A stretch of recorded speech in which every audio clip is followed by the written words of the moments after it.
பரிகாரங்கள் பொதுவாக சுவாமிஜி நிறையா விதமான பரிகாரங்கள் எல்லாமே உங்களுக்கு முன்னாடி எல்லாம் எடுத்து உரைச்சாங்க.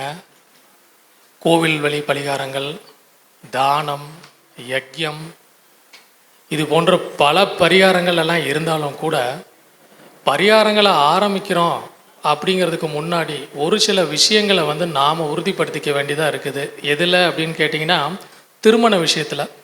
இந்த திருமண பந்தத்துக்கு பொருத்தம் பார்க்குறதுலேருந்தே பரிகாரம் தொடங்கிறது. எப்படி அப்படின்னு கேட்டிங்கன்னா, உங்ககிட்ட கொண்டு வந்து ஜாதகத்தை கொடுப்பாங்க. ஆண் ஜாதகம் பெண் ஜாதகம் ரெண்டுத்தையும் கொடுத்து பொருத்தம் பாருங்கள் அப்படின்னு சொல்லுவாங்க.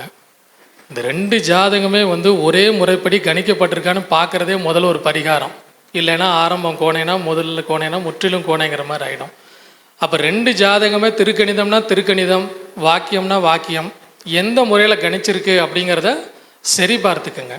ரெண்டாவது, திருமண பொருத்தத்தில் இன்னொரு சமாச்சாரம் பார்த்தீங்க அப்படின்னாச்சுன்னா, ருது ஜாதகத்தை கொண்டு வந்து கொடுத்து இதுதான் பெண்ணோட ஜாதகம், இதுக்காக பாருங்க அப்படிங்கிற ஒரு வேலையும் நடக்குது.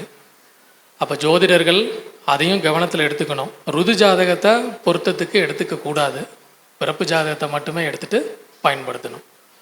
மூணாவது, நம்மளுக்கு ஜோதிடருக்கு மேலே ஜோதிடராக இருந்து செய்யக்கூடிய ஒரு வேலை ஒன்று இருக்குது. தேதி, வருஷம், இது எல்லாத்தையுமே கொஞ்சம் கணக்கு போட்டு அவங்களா ஒன்று ப்ரிப்பேர் பண்ணி கொடுக்கறது ஒன்று இருக்குது. இதையும் கணக்கில் எடுத்துக்கணும்.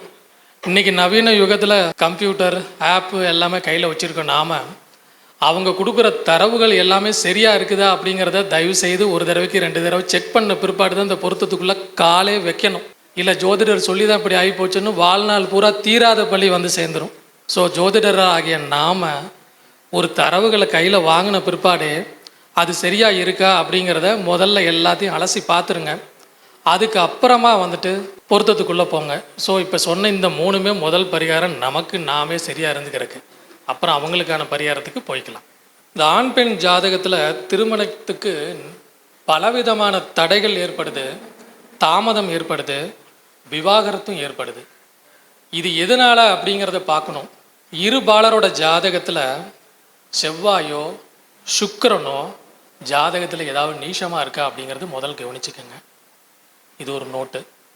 ஏன்னா இந்த ரெண்டும் நீச்சமாக இருக்குது அப்படின்னு தெரிஞ்சது மேற்கொண்டு நம்ம பார்க்க போகிறோம் அப்படின்னு சொல்லியாச்சுன்னா அது தவறாக போயிடும். அதனால் இதை உறுதிப்படுத்திக்கங்க.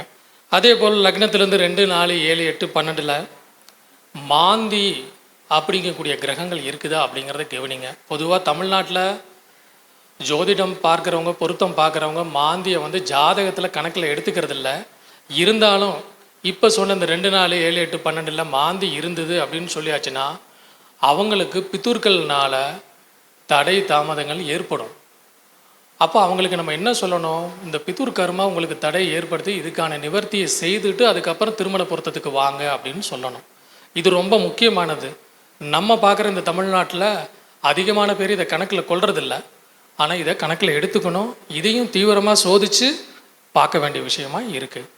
ரெண்டாவது, ஒரு காரியத்தை ஆரம்பித்து எல்லாம் பண்ணுறோம் அப்படின்னு சொல்லும்போது வந்திருக்கவங்கள குலதெய்வ கோயிலுக்கு போயிட்டு வர சொல்லுங்கள், விநாயகரை வழிபாடு பண்ண சொல்லுங்கள், அதுக்கப்புறமா இந்த காரியத்தை தொடங்க சொல்லுங்கள்.